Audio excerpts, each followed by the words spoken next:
Ricordiamo che questa è una delle 23 competenze, porti e aeroporti civili, è esattamente quello che vogliamo, come le grandi reti di trasporto e il commercio estero, ma anche la volontà di fare squadra. È stata fatta la riforma della portualità nel 2016, è bene che oggi operativamente si inizi.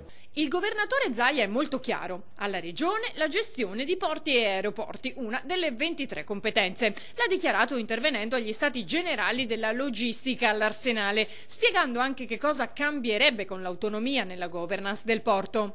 Potrebbe cambiare che ad esempio si decida in casa alcune partite. Pensate ad esempio che qui abbiamo la grande sfida della zona franca, della zona economica speciale. Potrebbero essere due partite che magari si riescono a qualificare in questi territori. Avendo più risorse potremo fare investimenti che oggi non si riesce a fare. Ad esempio l'investimento del ferroviario fatto all'interno dell'area di Porto Marghera dei 1447 ettari ci ha dimostrato che abbiamo ancora un potenziale di crescita del 30% in virtù di economie di scala che abbiamo fatto. Zaia è poi tornato a parlare di statuto speciale all'indomani dell'incontro con i consiglieri regionali, molti dei quali hanno espresso la loro contrarietà sul tema insieme a quello di indipendenza. Io non ho archiviato nulla, nel senso che c'è un progetto di legge, è giusto che il Consiglio si esprima. Lo statuto speciale non c'entra nulla con la trattativa. Dico però che solo i pessimisti non fanno fortuna e noi siamo sempre stati ottimisti.